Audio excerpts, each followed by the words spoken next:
trying to respond to that challenge. What makes that challenge even more difficult and complicated for us is that the funding rules are very specific and they leave no room for discretion. We fund students that fall within the category.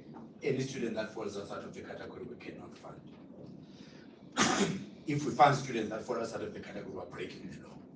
If you break the law, that's financial misconduct, 5 years of jail sentence faces an individual who does that. So that complicates the process. If we don't make the decisions early, and then we find ourselves in a situation where students are housed in accommodations where they shouldn't be, and then the payment has to happen downstream. And of course, carte blanche will be there first to publicize the story throughout the country in an embarrassing way. So those are some of the issues. But there are other elements on the onboarding that complicate issues. And those elements are, because of that gap and that inefficiency, student leadership, seeing the plight of the students, steps in and takes students to various accommodations. Accommodation providers wanting to make a good relationship, they take the students. Again, if that process ignores who is paying for the student, it becomes a problem downstream. Students are doing this in order to help, but the consequences of the actions may sometimes be a negative outcome. The other piece which we picked up in one province, and one accommodation provider said, I'm a good person. I can't sleep with myself if I see kids in the streets that are. So what I've then decided to do, I know that there will be kids that will be stranded at the beginning of the year. So I meet them at the taxi rank. When they arrive with their bags, I collect them at the taxi rank to my accommodation. Problem with that formula, again, is that you're taking people you don't know who's going to pay for them. And when payment is not coming through, NSFAS is in the news. So part of what we're in the news for is our own doing because we've been inefficient, so I've made that point. But part of why we've been in the news has been because of these anomalies in the onboarding process. So onboarding is very important. Do not, as an accommodation provider, take a student into your premises unless you know who is paying for that student. And you know that that person knows that they are paying for that student. In case of NSFAS, there would possibly be a letter from NSFAS that confirms that. So onboarding is important. Then there's a movement of students from one accommodation to the other, which has caused a lot of headaches. Accommodation students, they come into one place and they stay in that place, they sign the lease. If for some reason, especially on TVET colleges, the money is paid to the student bank account, the student realizes I'm getting 4,000 rands for accommodation, whatever the amount is, so please don't start saying, so it's 4,000 that's being paid if you are getting 2,500. You start comparing. I'm just using a number. Okay, it's not a standard number. So if a student is getting 4,000 rands, start realizing that if I go to Tatem Pahlele's house, I'm going to be paying 1,500, so I'm pocketing the 2,500. And then the invoice gets sent by Tatem Pahlele, you must pay, but the invoice from the original accommodation provider arrives as well. All of a sudden, the student is staying in two places. We've got to pay one place, you can't pay two places. It's impossible for someone to stay in two places. Again, it creates complication. And as it creates complication, who gets the bad name? NSFAS. So all of these have been some of the problems that we've been picking up, and then submitting information that may be inaccurate at times. IT numbers changing. So those are some of the problems that we're picking up. So how did these problems manifest themselves? They manifested themselves in the form of late payments or no payments for months on. Some of those payments and late payments are granted, may have been some of our weaknesses, as I've said, but it's the totality of all the issues that I've indicated that would cause that. But now, if an accommodation provider is not paid on time, and that accommodation provider has went and borrowed money to improve the facility so it's suitable for students, guess what? The bank is not waiting for NSFAS to pay. The bank wants its money. So the debit orders bounce, insurance products bounce, and accommodation provider's life is a misery. That's the picture of what was happening. Students were threatened with eviction. In some parts of the country, people were claiming to be, as NSFAS employees, will identify you, whether it's in Limpopo or Cape Town or Durban or Joburg, we will find you, we will kill you, because you're making life difficult for us. So it's been a difficult time, risk to our employees and risk to everybody, but a lot of trauma to yourselves as accommodation providers, not knowing when you will be paid and whether you will be paid at all. When in fact debit orders, electricity, all of those things have to be paid instantly.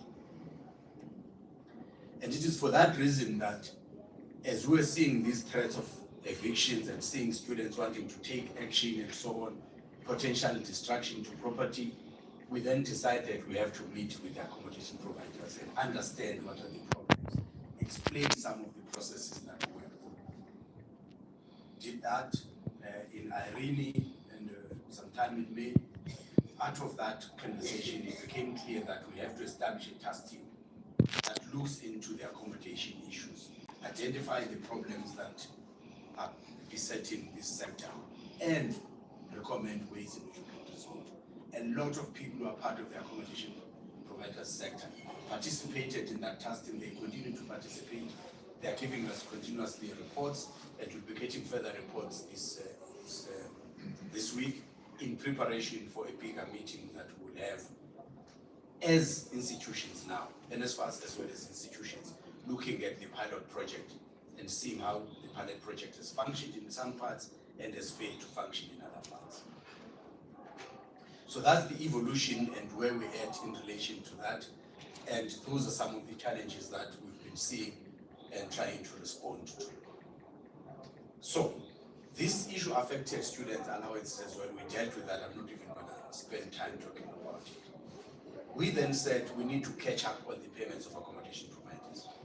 You are not paid for a long time. We said, okay, people have not been paid for 4 or 5 months. They are in areas with their bonds. We need to pay. We had to pay for legitimate claims. Each time I appeared on television or radio or whatever, I kept saying, we are catching up on the payments. We want to make sure that every legitimate claim is paid. And deliberately using the word legitimate, as I've explained, problems on onboarding where people are not necessarily a responsibility of NSFAS, but it is presented out there that they're responsibility of NSFAS. One institution, for instance, had in excess of 1,000 students that were not paid for. And it was brought on us. We then went through our list. We realized, no man, when you compare on our list, these people are not on our list. They were on the institution's list. But the institution was pushing them to NSFAS.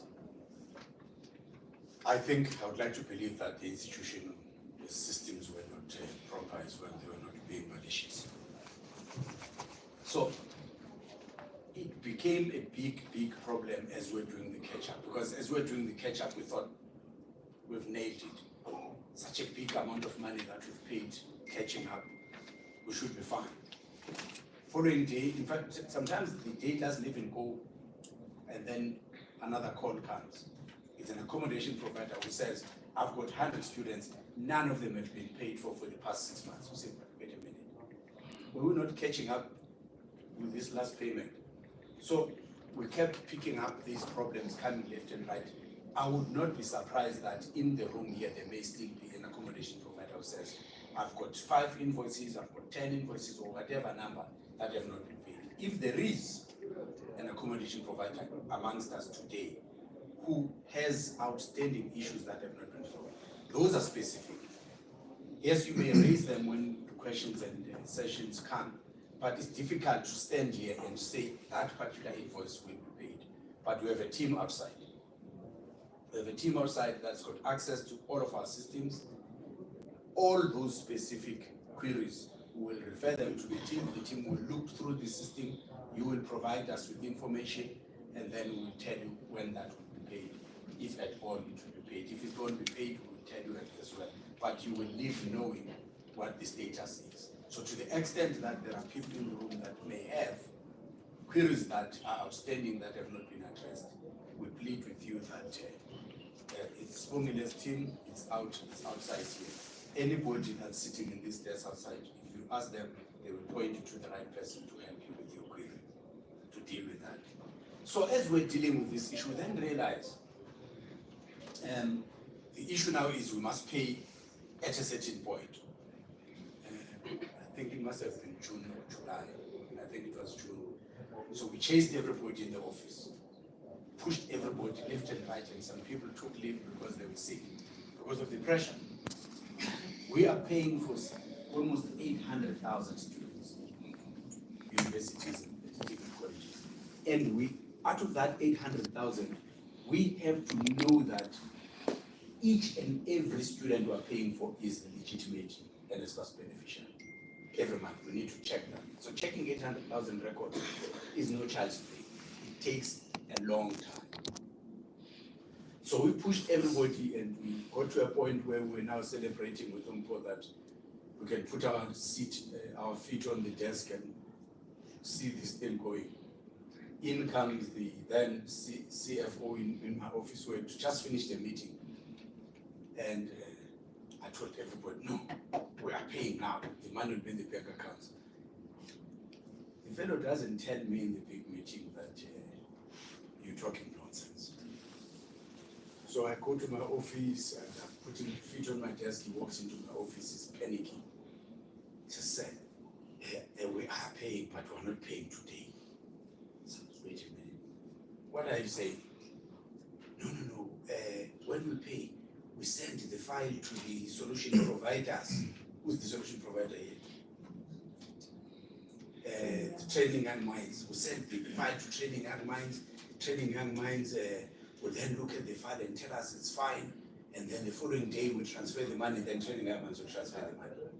So Training Young Minds will transfer the money on day 3.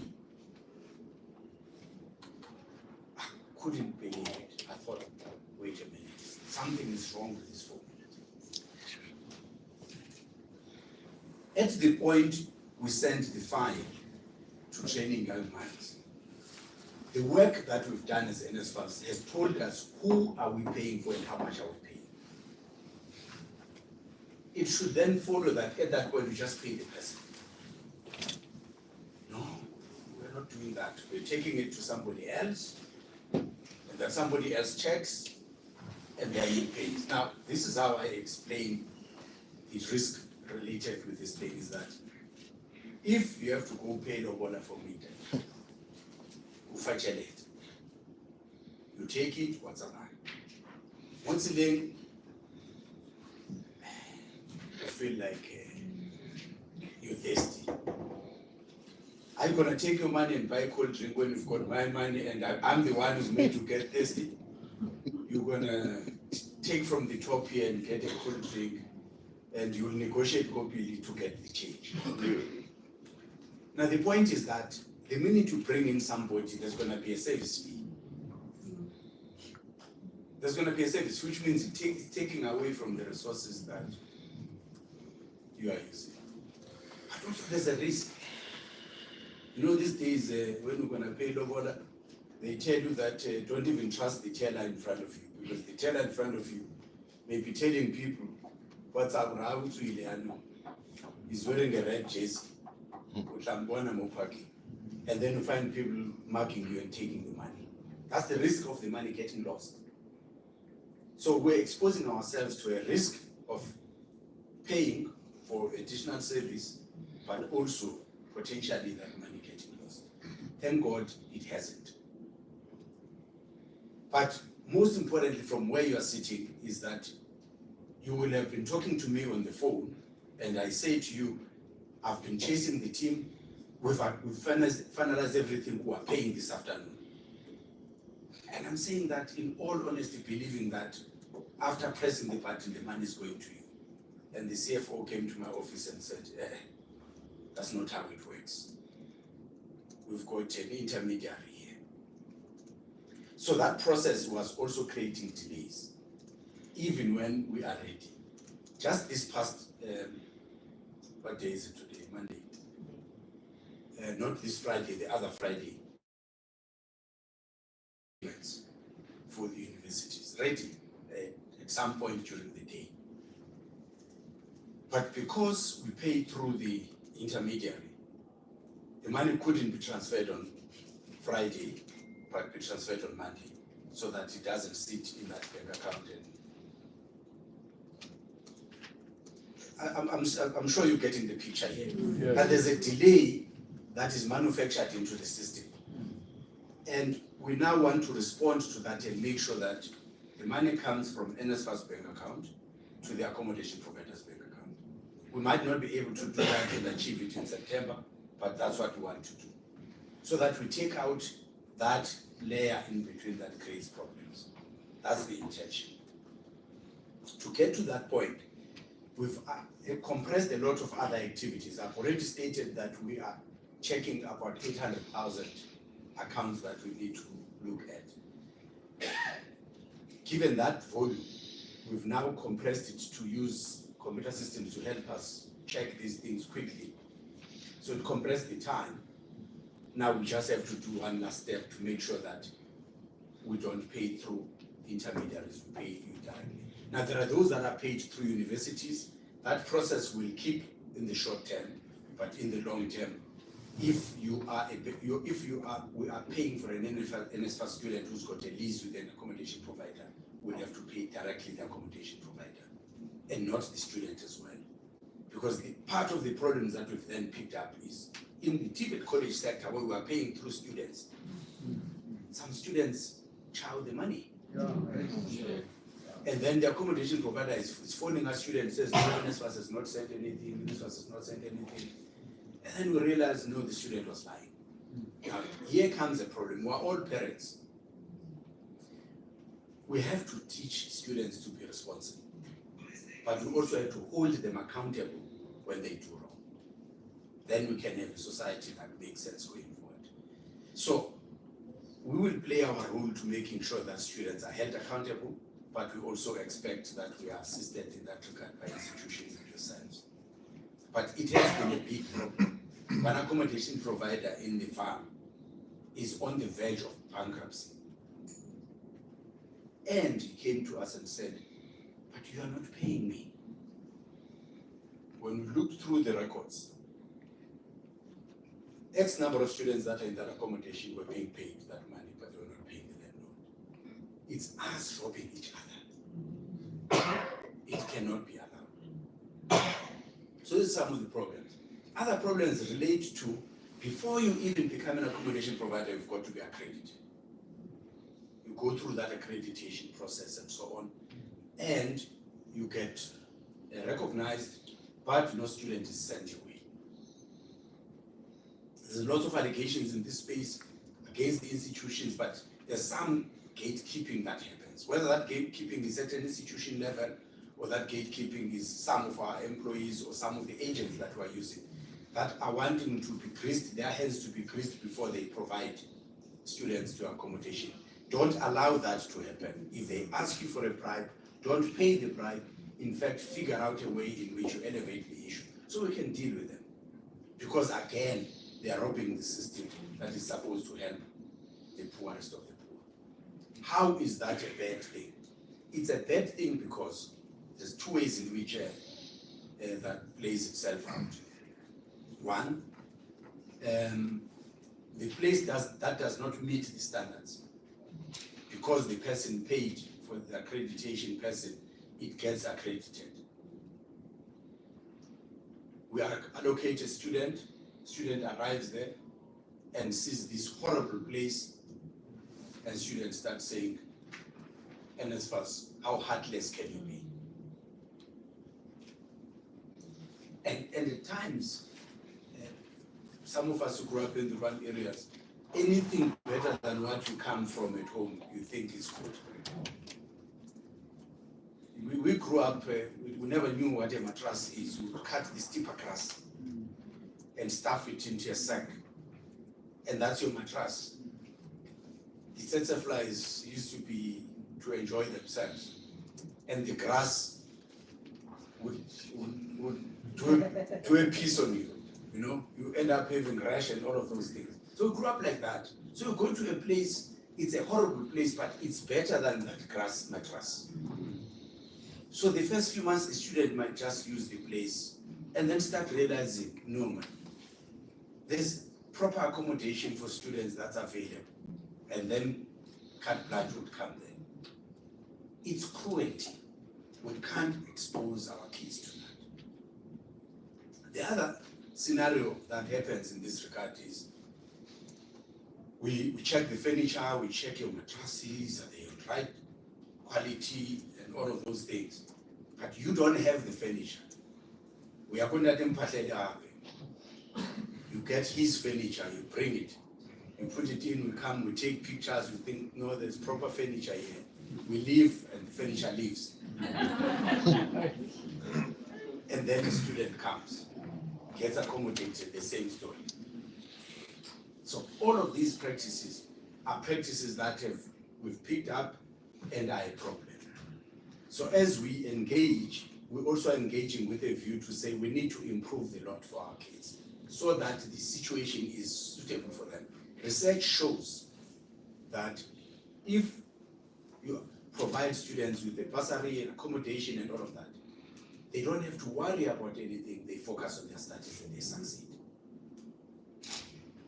So if then these practices happen, it means that we're undermining our own development as Black people. We're creating a problem that's going to be recurring. It's now nobody else oppressing us. We're creating an opportunity as government to say, through this opportunity, let's make the lives of our people better. But we run the system in a way that undermines that. So those are some of the challenges that we've been picking up and so. So to emphasize this issue of the gatekeepers, in one of the provinces, the sums of money that have to be paid for these gatekeepers to deliver students to your accommodation is staggering. You start wondering, an accommodation provider is running a facility in order for these groups to get rich. So if ever there is, whether that person works at a university or works at NSFAS or works for an organization employed by NSFAS, if they want you to pay to get students over and above the fees that have to be paid to be accredited and so on, you must expose them. We must figure out a way in which I think for me there's a toll-free line that you're going to show at the end. So that we can pull out the information and submit, this is so and so, and this is the person who does that. We will investigate and we will deal with that person. Because we want a system that works, we want a system that is fair for everybody. So moving away from that, the accreditation process itself, there's got some gaps that have been identified. The task team is looking into that, but we also want to make it fair for everybody. In the rural areas, you may not necessarily find a facility that ticks all of the boxes in terms of the minimum non-food standards. Yeah. So how do you respond to that? What minimum standards do you want in order for that accommodation to be? Because you've got the work integrated learning scenario, very prevalent in Mpumalanga. They've been raising it quite strongly. People that maybe are doing something in agriculture and they've got to go to the farms to understand the practicalities of how that thing works. And in the farms, there may not be accommodation of the standard. How do you then create that accommodation so that it can be used? There may not even be transport that is regular if the person can stay wherever they're staying and then have to use transport to get there, let alone the cost of that transport that they would need to pay. So on the work integrated learning, we need to do some homework as NSFAS to make sure that we're able to accommodate that group of people as well. So with that means we need to have a record of all of the accommodation providers wherever they are. We need to, and this is a suggestion that came from one of the engagements, I think in Gauteng, we need to make sure that one of the things that we do is that the number of beds, and I'm looking here, of course I'm seeing human beings, but also as a person who has got a lot of students that we're funding, I'm seeing a lot of beds, okay, figuratively speaking. But how many beds are in this room? I don't know. Whatever the status of the bed. So we need to have a record that tells us instantly when the year begins. In that part of the country, there's 35,000 beds. 28,000 are already occupied. The other is not yet occupied. So many students are looking for beds, and then we can link them with that. That is the work of the portal that was developed. It's supposed to get us to a point where we can understand all of those things. To the extent that we need to understand those dynamics and assist yourselves, and mainly the students, it would be helpful to start streamlining on the systems that we do. Before I then wrap up so that we can focus on you, is the issue of discipline of the students. There's abuse of drugs, alcohol, and general misbehavior of students, vandalism of properties, and missing items when the students are leaving. You had a microwave, and then the microwave is gone. We need to hold students accountable. We need to make sure that the same discipline that sometimes is said to exist, and I'm using the word is said to exist because I don't know if it's true, but institutions tell us that within their campuses, within their residences, students behave, but outside they don't behave. Can we have a similar code across, whether it's private accommodation or institutional accommodation? Can we have that consistency and then figure out a way in which we can hold students accountable? People have been asking that, can you NSFAS pay a deposit so that if something is broken, it can be fixed? I cannot promise that we will pay the deposit, but we still need to figure out how to hold students accountable. The code of conduct that we have, how do we enforce that code of conduct for all of the students? The monitoring of the accreditation process becomes an important issue. How do we monitor in the event that somebody went and borrowed furniture, or somebody bribed somebody in order to get an accommodation? In the Eastern Cape, the students were saying to us, one of the accommodations is a brothel. Can you have students therefore staying there? What message are we passing to society by subjecting students to this kind of conditions? So all of these things are some of the problems that when carte blanche arrives, we are in Cape Town, to receive an invoice, there was an accreditation process, that place was accredited, we pay. Carte blanche will have the invoices that have been paid, we'll have a student that says, I stay here, we'll have the accommodation provider saying, I know these are my students, and they will have a picture of how the place looks like. And the big name NSFAS. It doesn't do good to government, but most importantly, it doesn't do good to the important work that this government is trying to do to make a difference for society. So we do need that monitoring mechanism that will help us to go back and see what kind of facilities are there and how are those facilities to be looked at. If you're an accommodation provider already, and it's during the year, a student comes to your accommodation, is obviously leaving another accommodation. If you don't know if the lease from the previous accommodation has been cancelled and you've got evidence of that, you will find yourself frustrated when the time for paying comes. Because the student now will be listed in two different places. If you use the portal, it shouldn't happen, because the portal must block that happening. But if you're not using the portal, and therefore we end up with you having a student who's supposed to be next door and is appearing on your side, it's going to delay the payment while you are trying to figure out what has happened. So it's important that we work together. There's those two presentations that are going to be doing. One is going to talk to the payment process, and the other one is going to talk to how the system works, how you onboard students, and so on. Important that you take note of all of that, because it's going to enable a better functioning of the system. Now, as NSFAS, we funded about more than 7 million since we started about 3 years ago. But there's still many more students that need to be funded. So it is important that the accommodation is affordable. Hence the issue of capping that came into the picture. And then there's metro versus non-metro, and all of those issues have been coming up, and we are doing a study to understand them so that we can respond effectively from a policy stance point of view.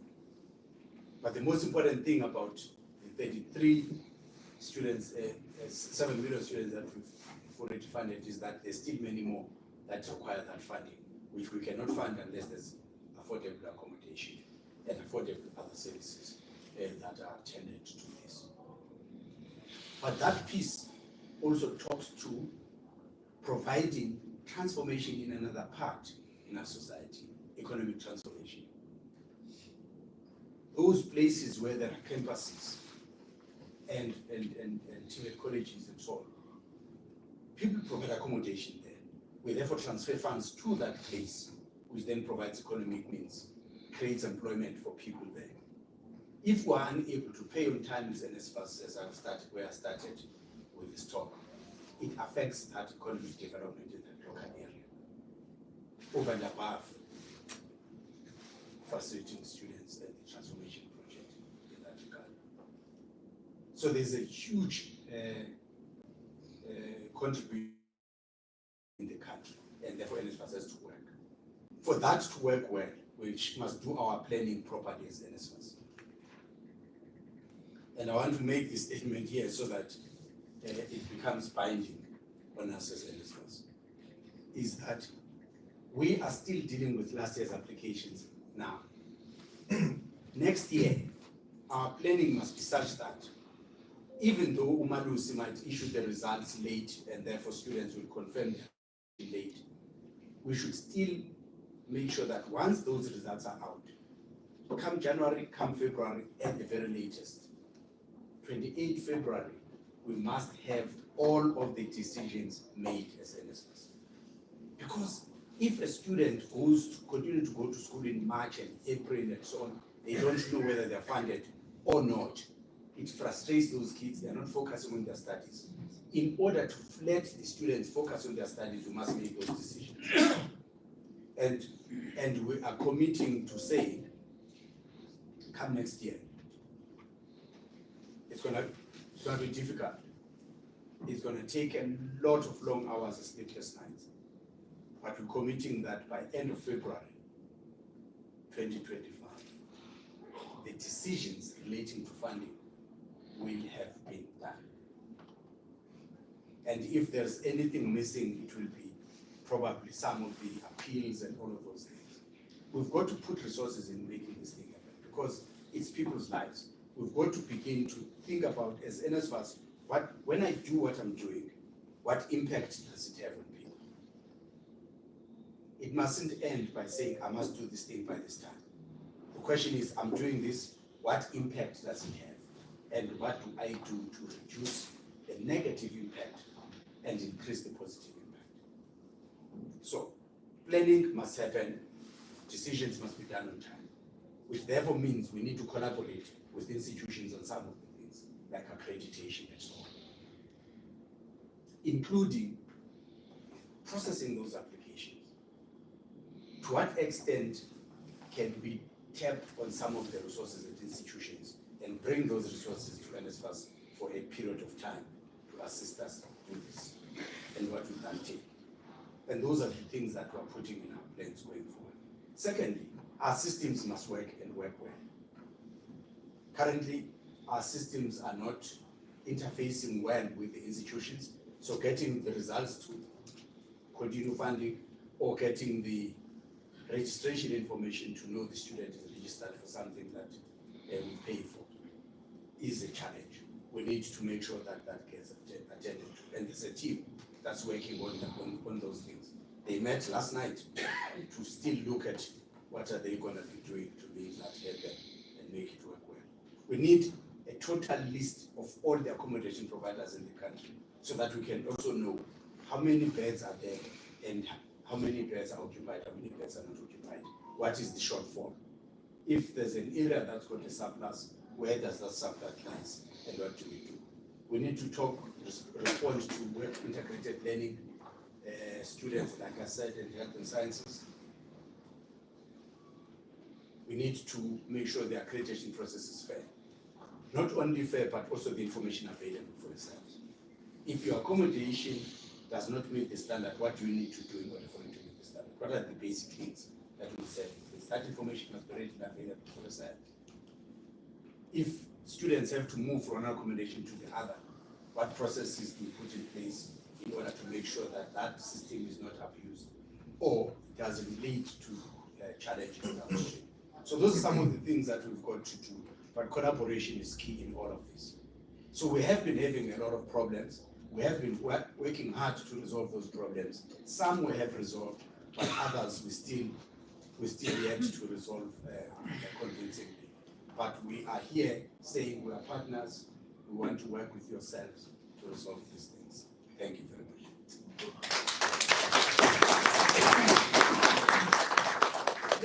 Thank you very much, Mr. Nombalo, for those remarks. That sets the tone for the engagement now with all our landlords. We would really like to hear from the institutions as well, the experience, because we want to believe that this session is not only for NSFAS, but for the sector. It is also going to be sharing of information from institutional point of view. So we'll encourage institutions as well to raise concerns or even raise inputs that will assist both NSFAS as well as landlords. So also from landlords' point of view, there are some points that Mr. Nombalo spoke of as we've been crisscrossing the country, listening to the landlords. The situation might not be the same, that's why we're here as well in the north, to also understand your issues and your dilemmas. So I would like to give you that opportunity. Invitation has been issued to collaborate. How do we collaborate? How do we make sure that we work within the system so that we perfect that? How do we make sure that we support our students? Singai, because if it went for the student, NSFAS won't be here, won't be paying you, won't be having this engagement to collaborate with yourselves. So I would like to see hands that would like to ask questions, make inputs, and also talk to us as NSFAS about your challenges. I think also from our point of view as NSFAS, I must indicate, Mr. Nombalo, that when we started the project, we had a bit of a challenge, with the availability of beds. What are the issues? We don't want to read about the issues from the newsletters. Can you tell us what could be the issue? What are the issues? What can NSFAS do to actually assist if you think NSFAS has a role to play? It is very interesting. Really, I'm quite happy to be here because the stories that I've been getting around this part of the country has not really been encouraging insofar as student accommodation is concerned. So what are the real challenges and how can the NSFAS assist? There's a hand, number one. Wanted to say, do you have anything? Okay, thank you. You just have to, right, welcome. We just have to say your name and if you're a landlord, and then you can make your input. Thank you. Upload number one, Puti. Puti number two, sister number three. Okay, let me count again. Number one, two, Puti, three. I'll take 5 hands for this one. Sister do number 4, so we're in the area. And then the last hand at the back, they do number 5, and then we'll come this side. Thank you very much, in that order. Thank you. Good morning to everyone. I prefer to see everyone that I'm talking to.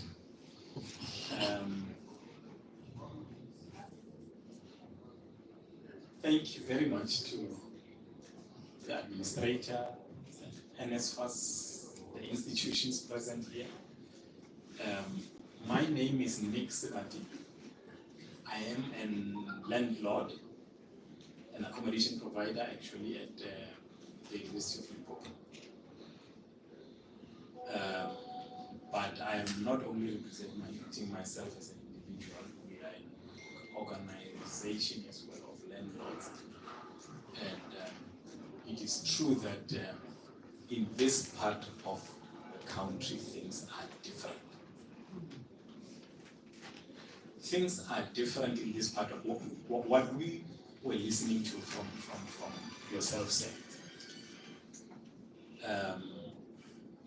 At some point, respectfully so, you sounded to me like a very naughty but very intelligent child that would say to a parent,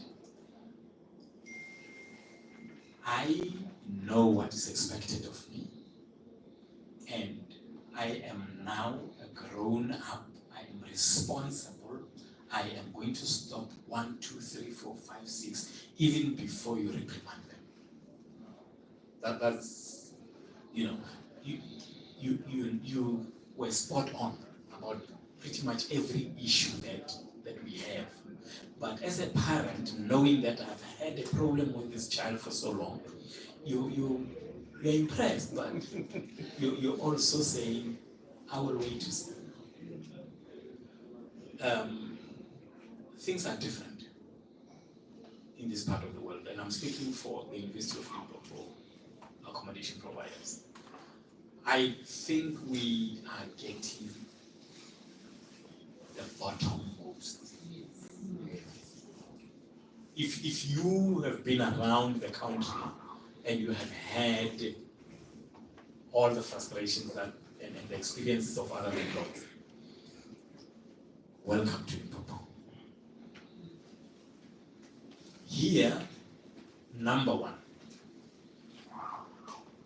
we do not have any kind of communication with the institution. Non-existent, despite all the attempts that we have made. It gets so frustrating that you just end up not knowing what to do. Of course, there are reasons. It's not just happening because maybe they don't have an interest in talking to us or anything like that. There are reasons, and we too have made it our point to look and to try and investigate, to find out why is this particular institution not interested in engaging landlords. What is it that is in it for them having a relationship with accommodation providers? Is it the institution itself? Is it maybe the policy of the institution? Is it the individuals and leadership within the institution? We're asking ourselves, we don't know, but I think there is something in it for someone who is in charge at the University of Limpopo. They are just not interested in entertaining an accommodation provider. We hear of NSFAS accrediting accommodation providers. It's not happening here. It is not happening. To us, it's a pipe dream that we are one day going to be accredited and we are one day going to get payment directly from NSFAS. We hear these things in the news that NSFAS is paying so much per student per per month for accommodation. But it doesn't, it's not us. It is not us. It may be coming from government, it may be coming from NSFAS, but it's talking about other provinces, Gauteng, going south. Here in the north, your policies, your resolutions do not apply. Someone else's rules that are applying here. We are as frustrated as ever. And we are appealing to NSFAS to look into this. You know, at times, I was talking to one of our members just yesterday, and I was saying to him, how do we get a clean audit from the University of Limpopo? How on earth does that happen? And we hear that from, year in, year out, that there are clean audits. How? How does it happen?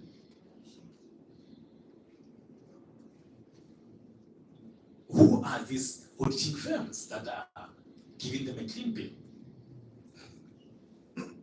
What is it that they don't see? Such is our environment.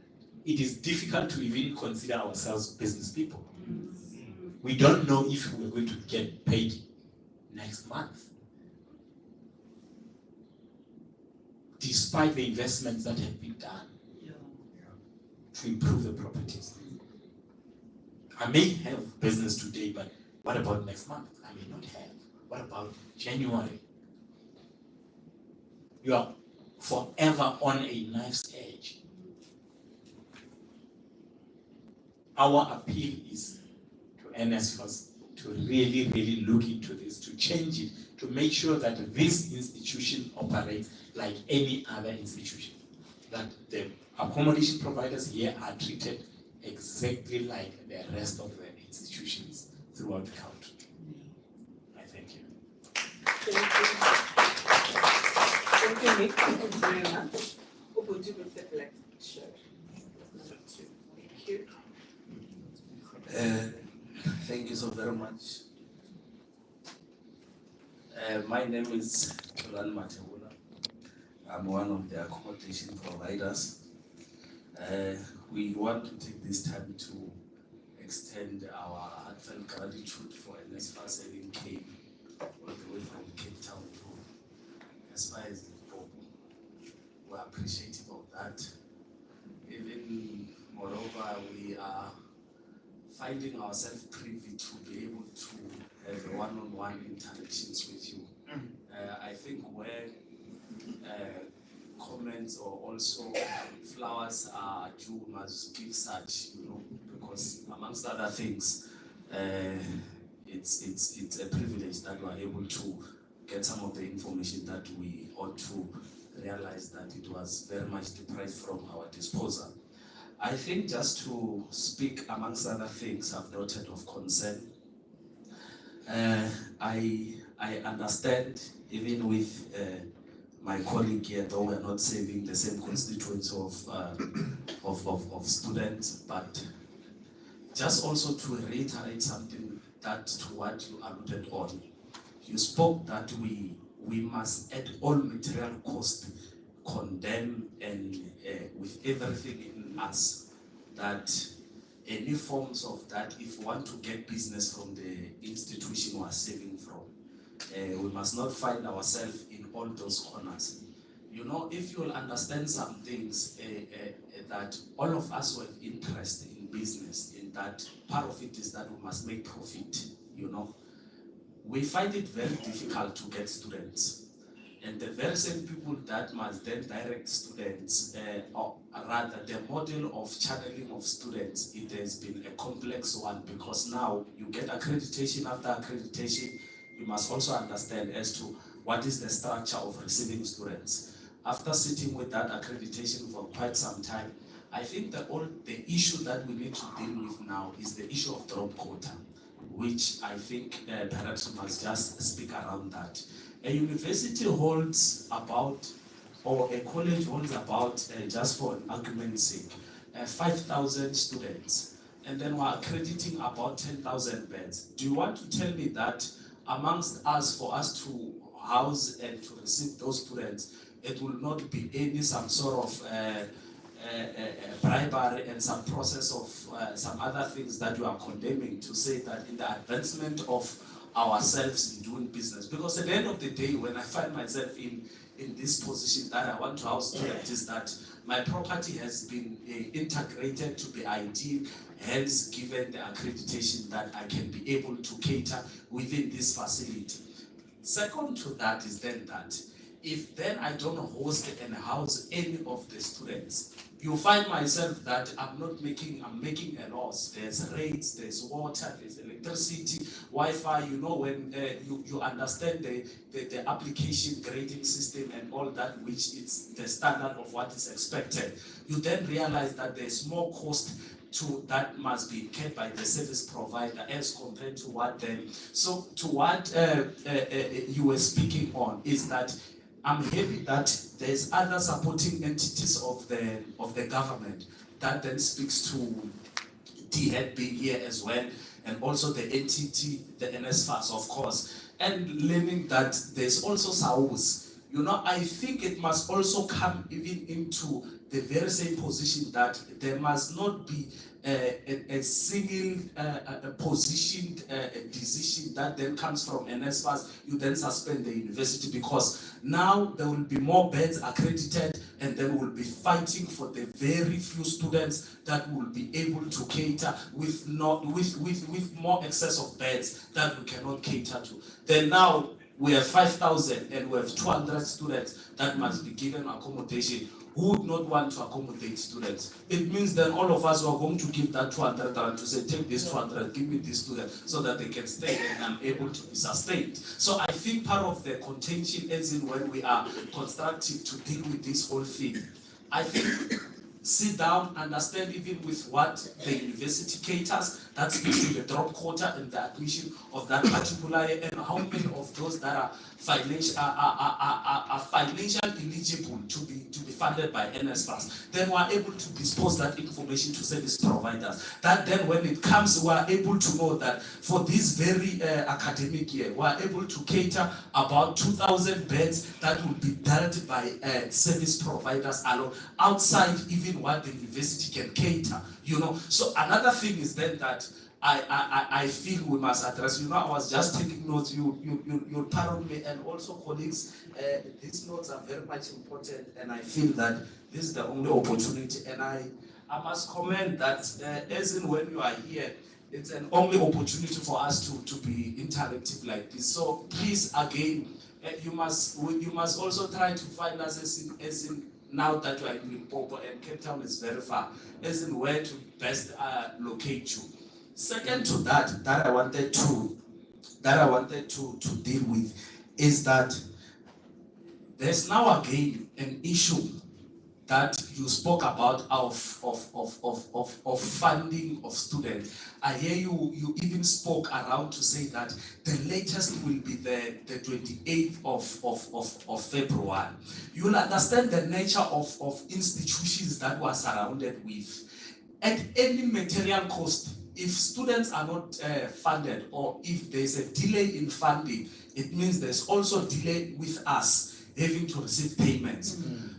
We are talking about the government. We are not talking about the private-owned company. We are talking about the government that then suggests to speak about Home Affairs, that then speaks about every sort of material information. They are very disposed to that. You have your GIS, you have your Department of Home Affairs, you have your SARS that can vet everyone. I think in collaboration to what then perhaps as service providers we can suggest, and in a position to try to find ourselves to have an ease of access, to try to receive students that are eligible, and also of us to be able to vet the very same students that we are housing. It becomes easy.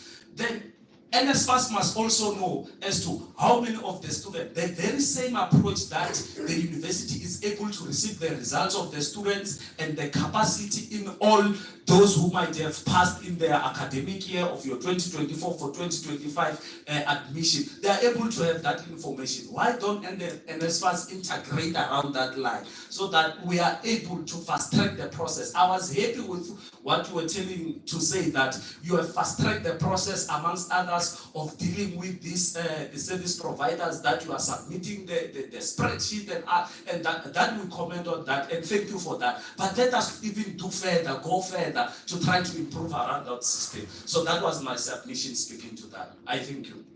Thanks to you very much. Your neighbor. Thank you. All right, thank you. I'm Patrick Clayman from the University of Limpopo. Yeah, it's difficult to talk after the speakers. I know and understand what they've been talking about. We have tried as the university so far. I'm one of those who will be working with most of you. I've just started this month to deal with off-campus accommodation. Surely we'll find something along those lines. I wouldn't want to say much, but just to acknowledge what our landlords are saying, the part of communication and that. And then just to ask NSFAS, if my statistics tells me well, University of Limpopo may be one of your biggest, our students, they're in majority, you are the one who's funding most of us. And then looking at the issue of accreditation by NSFAS, I just want to first ask, I've heard that we are one of the pilot. Have you started accrediting in Mankweng? If you have, how far are you? Also, just to check, if you have already started, what's your observation as NSFAS? Are we seeming to be are we getting somewhere? And then also one last question will be, what will be the role of NSFAS? Let's say, for argument's sake, you have accredited a place in Mankweng, and then after accrediting, you will be dealing directly with the landlord.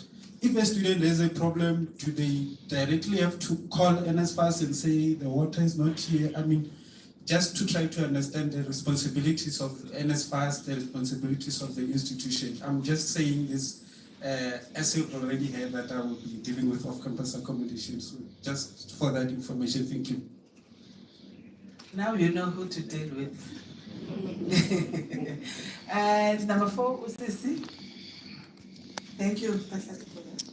Good morning, everyone. My name is Nondu Wilson Manwe, and for information, I am a service provider with my partners in 2 different universities. One in Northwood University in Val, and then here in UL. Val, fresh, smooth ride.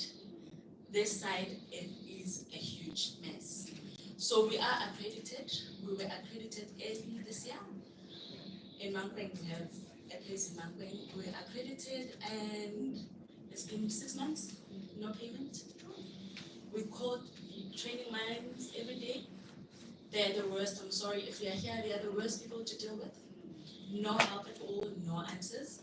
We approached UL twice, no answers. All they tell you is we only know one service provider who's accredited. We don't know.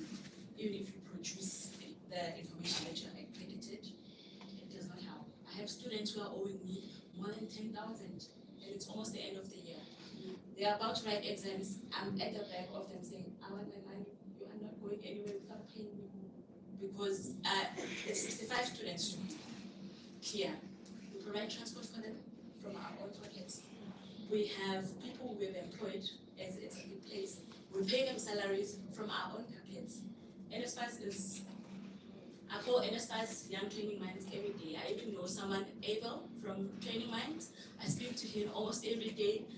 If you call him and say, I have this issue, I'm from this place, he'll say, okay, I'll get back to you. Let me write your email address. Same, the following day, same story, 2 weeks later, it's the same. So there's actually no help. And at this point, as I don't even live here, I had to drive 3 hours to get here to address the issue. From here, I'm gonna go back to the students because they also want answers from me as to what's gonna happen. They owe me a lot of money. They're still gonna stay. So I don't know who we can talk to. I hear you say we must approach you. I'll be in your gym. I'll definitely approach you, but it's been very frustrating. So frustrating that you don't even know who to approach about the matter. And just to say, it is an issue. We are here because in Val, I know if a student is being defunded, they communicate immediately. We are defunding your student. We are funding this one. Like there's no issues. Then this side, it's almost like you have to beg people. And like Inter just said, you are running a business, but you don't even feel like a businessman or a businesswoman because we spent millions to build, to establish ourselves. I haven't gotten anything back. The money is out, but no income. Thank you. Thanks, Nondomiso. You will talk to me, but I will just share broadly after Mr. Nombalo's response so that if there is another AP in a similar situation, we'll know how to address that issue. Thank you very much, Nondomiso, for that. Yes, Puti, you are my 5th speaker. No, thanks a lot. My name is Rendani Namatsurani. I'd like to thank UL and NSFAS for organizing this meeting. I think as a service provider, we have got different, what can I say, different backgrounds in terms of how we are receiving the treatment from NSFAS. Depending on where we are located, we've got accommodation in Johannesburg, Pretoria, and here in Polokwane. But the treatment is not the same, and depending on the institution, like what others are saying. But I've got only 2 questions to ask. The first one is about the onboarding of students. You spoke about how we receive students and how the system is going. And I feel like where you are being honest with us when it comes to recruiting the students, and you are being honest in terms of payments. But the drama comes in when the students now are at your door looking for an accommodation. And here are the students who are not even yet verified. And you're going to take more than a month or 2 before they get verified. And as a business person, you will always want to capitalize on getting students quicker so that you can fill their accommodations. I'll give you an example with the TVET colleges. The TVET college students, like the trimester and semesters, for them to be verified with the college, I can tell you, it takes months and months. And you are with that students, you are trying to avoid the politics around the students, the politics around the area. You take the students to say, no, let me accommodate you. As long as last semester you passed, I hope even this time around you were funded last semester, you hope even this semester you'll be funded. When you realize that no, the situation is different, the students have not been funded, and you are realizing after 3 months of staying with them, or there's some other delays that are happening within the NSFAS or Young Minds, and you end up being, it gives us serious problems where students are chanting, they want to strike within the building, they are also involving us with the institution and everything, in which we are in business, we don't want to be involved with the politics of the campus or the students themselves. But it happens that the onboarding of students, especially the TVET college students, the verification of TVET students is taking time. As I'm talking to you now, we've got the students in Pretoria where they've not yet been verified. The emails has been sent many times to be verified. We send an email to say, here are the students from NCV, NATED, semester 1, semester 2. Please verify for us if the students are funded, and the students are not being verified until today. Only 15 students have been paid out of 115. Only 15 students are paid, and we are still with the students within the property. The other worst incident, the students are being paid to the other accommodation provider while I'm staying with them on my own accommodation provider. When you ask the person, how do you deal with the issue of payments now? Because my other 16 students are paid to the other accommodations, which the person is not staying with them. How do you then transact the money? You will find that the other service provider wants the money from us, or he wants to negotiate the money of that student, which the students have been utilizing our resources. So it's a bit problem. So I would like the administrator to also look into that, especially the verification of students before they enter. They will check them in. And the other thing, the late payment. I think it also incorporate the late payments that I'm talking about. Because as much as you don't verify them, which means it's going to take time for you to verify and pay us, then we're already not going to service them, to give the student the proper service. For example, we have to transport students with buses. You have to pay the staff as well as you are saying. You can't do all of those things if the students are not being processed properly. But there's a system that we're told that we're going to send you the students to you. We're going to send you the verification list before you can even take students. We will send you the list. But it's a different all going together. We don't get students. We must go and fetch students ourselves.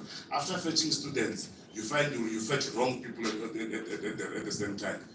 Then it costed us on the other side. So I'm appealing that can we smoothen the process of intake? Can we smoothen the process of verifying the students, especially the one of colleges? Because the college, it takes time for us to verify that data. And the students, they only spend 3 months with us. I've got students who have closed now, but I was staying with them. They are gone. If they failed, we're not going to get that money. How are we going to recoup that money from them? Because they are poor, like what you're saying. The students that you are bringing to us, they are poor, they are from poor background. So how are we going to recover that money if they are owing 30,000 and they are gone? So I think the last point will be with the discipline. You spoke of the discipline of students. As much as there's a pilot program that is running now, I feel like there's a need of developing a disciplinary policy across the NSFAS buildings, because discipline, it becomes more problematic in our institution, in our residence, sorry. I'm accommodating TNC and TUT in the same building. TUT has got a proper rules of dealing with disciplining students.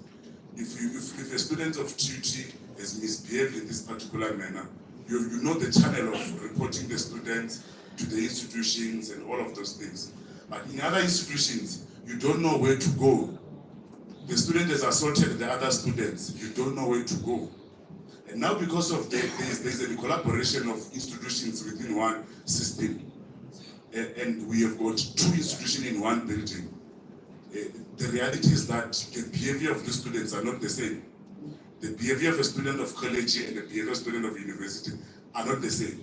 And when problem occurred, you then fail to deal with the problem. You only involve police, which police was supposed to be the last resort, according to my understanding, because the students must be able to be disciplined within the institute, the property, in the institution. And then if it's a criminal case, then it will go to the police. But I want to appeal to NSFAS and Young Minds that can we develop a policy that will guide us in disciplining the students who are misbehaving within the property. And some students, they will misbehave so that they can be chased out of the building, or you immediately terminate their contract because of their behavior. After terminating the contract, they go and move to the other building. They are cancelled without you knowing. The money that was supposed to come to you, it is not coming to you, it goes to the other service provider. Well, they were staying with you, let's say they stay with me 3 months, and then after 3 months, well, the payment is not yet received. The student has already been immediately terminated with us, but he's owing us. How do we deal with such a crisis? So I'm appealing to say, can we have a policy of some sort to deal with the issue of discipline? If the tax team that has been proposed or been operational now, can the tax team also zoom in into a discipline of students and the movement of students to the other property. How do you deal with the settlement of payments if the student has been moved to the other residence? And apart from the discipline part, can we also include the clause that if the student is terminated from this particular residence based on sexual abuse and all this gender-based violence, the student is being cancelled in all residents? Because my experience is that the similar behavior that he did to this residence, he will also do to the other residents. So can we deal with that particular aspect? I'm proposing to the tax team if they are going to be given those powers to deal with the discipline so that we can move smoothly. Because discipline, I can tell you, it's one of the problems that we are all facing. And the managers also, I think let me put this last point. Can I propose that the NSFAS and Young Minds have a session where they train the residence managers? As much as the service providers are here, but the residence managers who are in the buildings, some of them, they need to have an experience of dealing with the students. Some situations they are not being dealt with in a proper manner. So I'm proposing that either on our coast, but with your assistance, train the residence managers, give them skills so that they understand how to stay to live with the students who are coming from different backgrounds.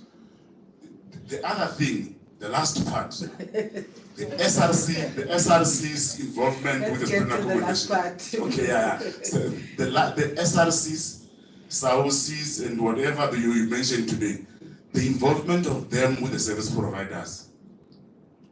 There's a serious corruption that is running around, which we can even provide a proof. We are getting calls every day. Someone claiming to be NSFAS, our payment have been processed, how many students are paid, and for us to process this payment, we will need you to give us this amount and everything, which is shocking. And you, as a business person, you don't want to run a risk of exposing people, because tomorrow, imagine if I'm exposing an administrator there, the person is claiming to come from the administrator, and then I expose that, the administrator will just cancel my business.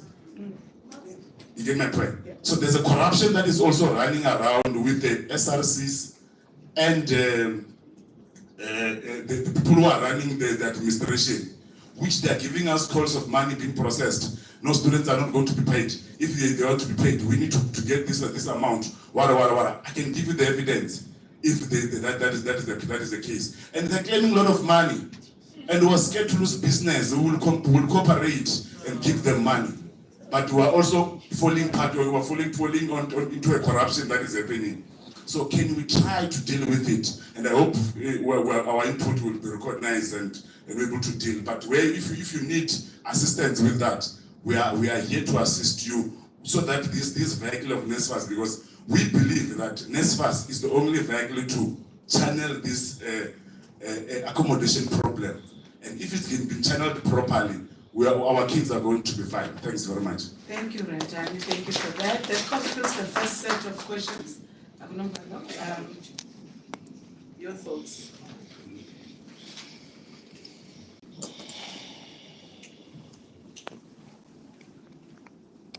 Yeah, I hope to be shorter now that I'm just responding to questions. I think Nick Patuti here must answer a lot of questions. But I think on a serious note, it is a problem that we've picked up in other parts of the country as well. That so without raising unnecessary tension, they claim that the people in universities also have interest in accommodation. So, because they've got interest in accommodation, when the time to allocate happens, they allocate students first to those interests that they have. And it's a serious problem that we must address. And in some areas, we've been given evidence. You see, just look behind you. Yeah, leave the evidence there. Leave the evidence there that you were talking about. So it's a serious problem that must be addressed. So we really would want to work with yourselves. There's an email address we will show at the end so that we can get pointers. And where we've got evidence, we're gonna act, and we're gonna act very, very harshly. Because this is counterproductive. I think somebody else will have to talk to the accreditation and the experiences in this part of the world. I don't have the intimate knowledge of that, but we are having a workshop in KZN, so I'm hoping that Patuti, you'll be there, where we're looking at the areas where we had the pilot to understand where the challenges have been and how we respond to that.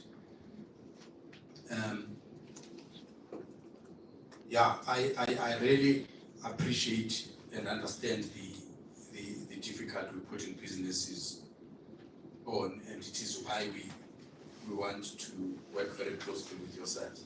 In some parts of the country, apparently, our people, now I'm talking NSFAS people, or people associated with NSFAS, we were told that they said, don't deal with the university, talk to me, you know.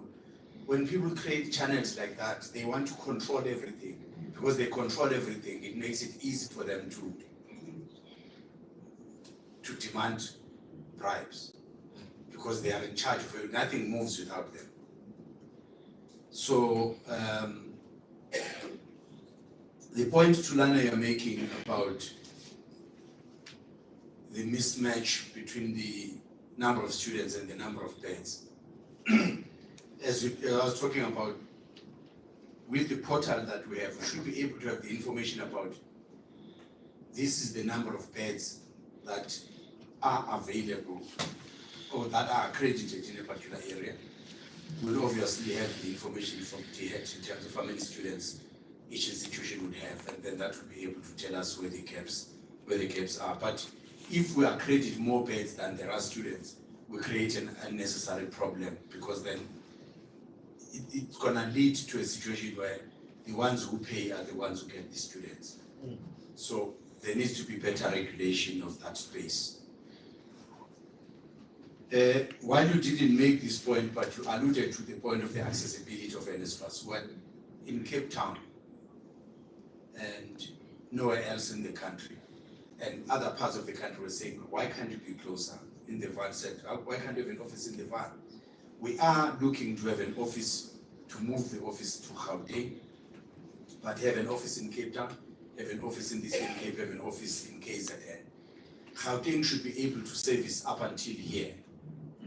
It's not as far, but we also want to have presence in each campus, whether that presence is an NSFAS person or it's a FAPSA person who has got sufficient knowledge of what happens at NSFAS, so that there is an ability of the flow of information quicker, and that will help.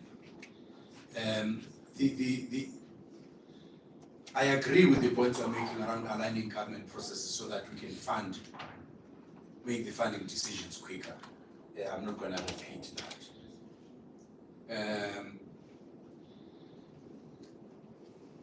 Patuti, I think somebody else will talk about some of the issues. You raise a question, who does the student deal with?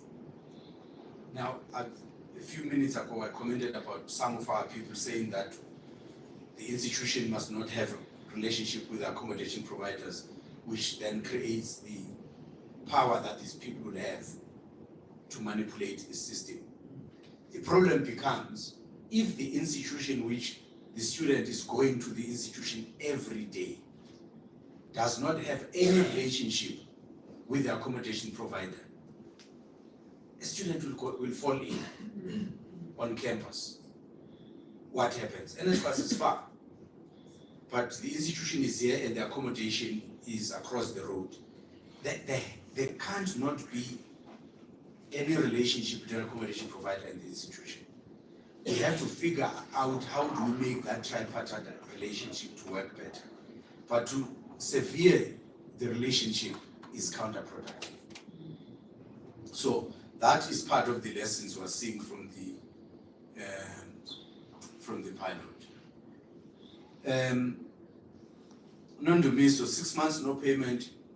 Please talk to the team outside. It's unacceptable, but let's talk to the team outside. If there's no help, she's here. I'm not going to name her by name again. She should be able to address that. Matsurane, you've suggested a number of things which we obviously will take on board, especially around the disciplinary code. And you said something about things that affect student movement. When the student movement during the academic period, I think we need to have very clear processes that happen to make sure that we eliminate or minimize the potential for this. If there is any discretion that is needed, in other words, a person applying their mind and saying, I'm turning left here, there has to be sufficient oversight of that. There's few ways in which people manufacture conditions that are good for corruption. One, that one of saying, talk to me and talk to me alone. The minute you're not talking to other people, that person will abuse that relationship and you'll never know. The second one is they walk so slowly that you need to put 20 rands there so that they can rush to the 20 rands. When they get to the 20 rands, you say, I'm looking for this. So those two things are things that people do to create inefficiencies in the system. So we need to align our processes with other state-owned entities, but at the same time, we also need to make sure that where there's discretion, there is oversight of that. If students move from one accommodation while they are owing, this even happens sometimes where the money was paid to the student. So the student primarily owes the accommodation provider. That's the primary debt where it belongs. We provide funding for the student, and the student has got to pay the accommodation provider. We know that students sometimes charge the money, which is why we want to be able to have direct access to the accommodation provider. But in the event the student has misused that money, that student cannot be left without being held accountable. That student must pay that debt. That's why the SIU is following up on some of the students that were paid money that was not supposed to be paid to them. When you get money that is not yours, remember the story of that girl with the 14 million? She should have just reported immediately that, look, this is not my money. So students must be held accountable there. The issue of gender-based violence, I'm not sure if our code of conduct, it should have that. You are exposing me, Nomatsorane. But the gender-based violence issue is important. We are told that in one of the provinces, in fact, the landlord was accused of abusing female students that were staying there. So that's an issue that we must include if it's not already.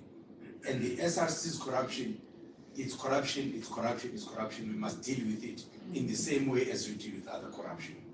We appreciate what the SRCs are doing to help where they are helping. But where they are exploiting the situation, we cannot tolerate that. I remember when I was part of the student leadership during my days, we had such disciplined people in our leadership group that if a student tries to abuse the resources of the university, we will be the first people to discipline that student. And I have no doubt there are student leaders today that feel the same way and behave the same way. And we need to make sure that those elements,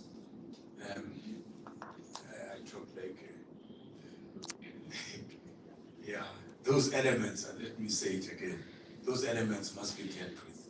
The term elements, let's go specific reference where it comes from. So those are the questions, the points that were raised. But collaboration is important. We do want to work closely with universities. It's going to be difficult because some of them are the very people that are frustrating the system. But as we pick up the issues, Estian, do take from Nematsorane there. We've got a Nematsorane, by the way, let's first. But yeah, thank you very much. I think I've covered most of the points except the accreditation experience. Thank you very much. And indeed, the session is recorded so that we don't miss some of the input that I made. A good point around training. I think it's the first time being raised, and it's a good point. We'll definitely take that because it will help perfect the work that we are all doing. So I will engage with you. I understand, colleagues, there's a background to the issue of non-payment, especially as it relates to UL. But I think it has, as I said earlier, our understanding when we started the project was far different from other institutions. So we engaged with the institution in detail or at length. Then we had to, take a decision that we took to say the institution will be paying for landlords. But I think we did not really pay attention to the risk associated, especially with the APs that are on the system of NSFAS, that is. So I think it's one of the things that we need to correct, and we do hope that we will definitely engage with the institution as a matter of urgency today, if LAMLA, so that we can see how best we address these issues. I'm never defend TYM, but I think they've been in a similar boat because they were unable to provide responses to say how do we then deal with this without our direction as the organization. But we will deal with that issue. And I think also of importance are the improvements that we are bringing for 2025. I think a lot of inputs we are around the verification, ensuring that landlords get students that are funded, that are ready to take occupancy so that we don't have to deal with issues of verification and unfunded or defunded at a point of being paid. So we are taking into account all those improvements for 2025. So thank you very much for those first set of questions and inputs. Very, very, very valuable. Thank you very much. May I come to the right side and just check if there are issues that have not been raised. Okay, I'll start at the back. Sissy there. I will put it with number 2. Oh gosh, 3, 4, 5. Those are the immediate hands that I realized. The 2 hands, can I come back after? When I put, yeah, and then Usis in front of you. May I please come back to you? I'll start at the back, I'll come to Puti, and then Usisi, and then Uma, and then thank you. In that order. Where's the mic? Oh, there is. Okay. Yeah, come down.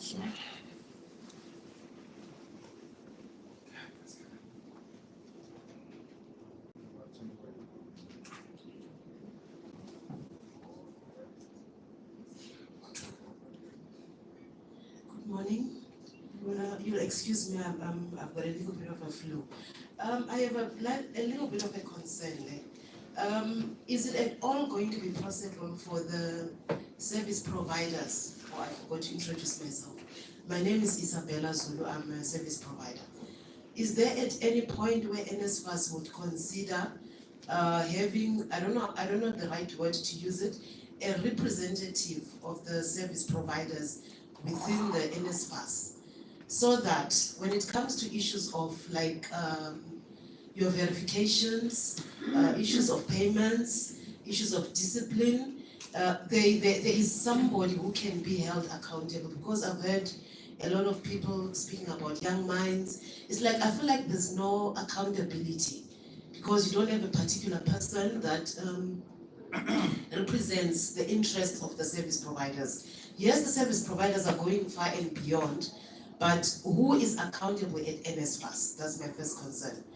The second concern, NSFAS, as you are standing, do you even know who are the service providers around UL? Okay, now again, I'll go back to the issue of the what is it called? The verification, the accreditation. You say you go there, you give a company or a name, a business, a day to say we're coming for verification.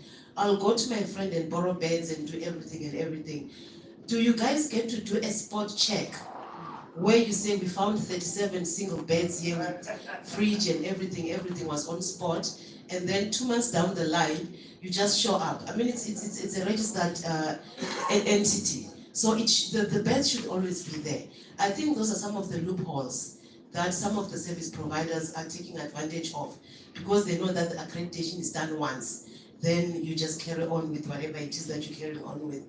And then on the issue of discipline, can NSFAS get to a point where they have a task team, if that's the right word, that goes and addresses students at the university with regards to implications and outcomes of ill discipline? Because remember, as a service provider, I can only discipline to a certain point.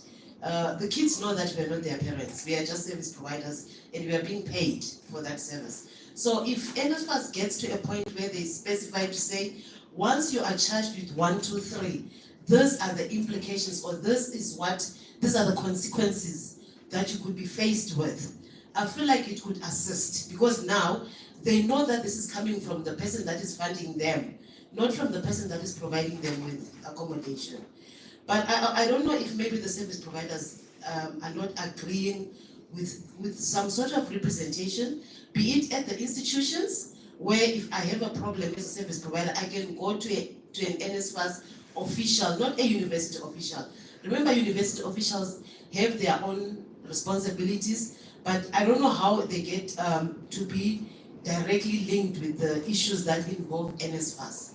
But maybe if NSFAS can have representatives at the universities, maybe on particular dates or whatever, where the service providers can go and air their views. There are quite a number of issues that we go through, especially discipline. I remember my brother saying now, remember if a child comes drunk or whatever, and I have to call the police on them, it's my right. But then how does it affect that child's parent, and how does it affect my relationship with NSFAS? I think also the other thing, there was an issue of service provider who's alleged to be involved in some sort of, I don't want to use the word, with students then. Okay. Can NSFAS, I'm speaking from a service provider who has a security background. Okay? Can NSFAS maybe ask for police clearance when we are applying for accreditation, so that at least you know that the person that you're dealing with indeed is qualified? Remember, you're dealing with people's children. Are you really indeed? I don't know what can be done. Now, we have a lot of issues, especially when it comes to children, with girls and all of that, even with boys. How best can you now be sure that the service provider you're engaging indeed is qualified to render the service? Thank you. Thanks, Mama Kena. Yes, thank you. I thank you for the opportunity. My name is Maita. I just want to bring about the issue of policy with NSFAS, to say how relaxed are you when it comes to your policies, looking at the issues of property rating, looking at the issue of top-ups to the funds which you're offering as business people. The other thing is the relationship between NSFAS, the universities, and the service providers, to say why, as a service provider or as a student accommodation service provider, why should I be subjected to accreditation by NSFAS? Come again by the varsity. Young minds will also throw in some weights under that process. Who is the direct link? Who pays me? Whom am I providing service to? Is it the varsity? If it's a varsity, then I've got a problem, because varsities are our competition. there's no healthy competition between us and the varsity at the end of the day. Because they come, they are a freestyle player. They come and accredit me to provide the same services which is required by NSS for their students, which I got a little problem with that. The other issue which I need to raise is when you look at the rates which you give to the students for rental purposes in our services, do you look at the issues of the municipality rates which we are paying onto those properties to say if you are increasing this amount, does it cover that? If you look at the cost of water and electricity, which will differ obviously with the municipalities, the municipality in Bulugwane and the municipality in which says Univen, maybe in Venda, they are very difficult in their rates. So if we say it's one size fits all, what are we saying with different fees which we are subjected to? The last thing is to say we got Department of Higher Education, we got NSS, and then NSS, I think, for their representation, they must be in all provinces. They can't be the same or be positioned the same as the Department of Higher Education. They are also there, and then they're subjecting us to young minds, which I don't know what they do, and I don't know how they fit. Thank you. Thank you very much, Micah. Who's sitting in front of this? Thank you so much.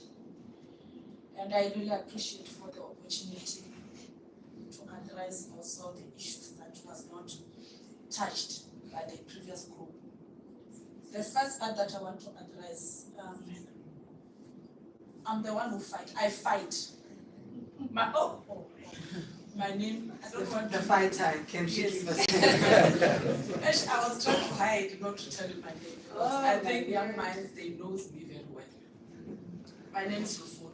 We'll fix the relationship. I think Mr. Shaka knows me very well and other stuff. Thank you. Unfortunately, in NSS, I didn't get hold of anyone. Oh, I know Tolani. I know Freeman. But what I want to address here, I'm a fighter. I don't sit down. I refuse to join the University of Limpopo because of the peanuts that we were giving the service provider. I don't deserve that. I worked so hard to have my property to be where it is and what it is. But for the university to come and determine that for this service provider who is issuing the bachelor, which is so special, like a hotel, I must get 1,500, 1,700, 2,000. I don't deserve such treatment because I don't work for peanuts. University, I know you are claiming a lot of money, but you gave change to the service provider. I refuse when they come and approach me to say, I don't want to be part of you. I rather fight to be part of the service provider that have been accredited by NSS. I'm the one who have get an accredited by NSS at the University of Limpopo. I fight. I applied last year in June. I want to give you the story so that other service providers understand where we're coming from, so that you take the same route. I applied last year in June with NSS. After applying, I never get a response. I did on the portal of Young Minds. I've put all the documents. My property have all fire extinguishers, whatever that they need as NSS. I put everything. But it takes me more than 6 months to get people from Young Minds or those who are assessed to come and assess my property. Every day it was fight with Young Minds to send the assessors to come to assess my property. You know what happened? They come and assess my property in April this year, since last year June. Because it was a threat now to say, I want to take you to the president's office because I don't deserve what you are doing. Just because I'm a woman, a black woman, I must get that kind of treatment. Why are you not coming and assess? And while you are assessing other properties in Gauteng, Western Cape and other stuff, why not in Limpopo? So they come and assess.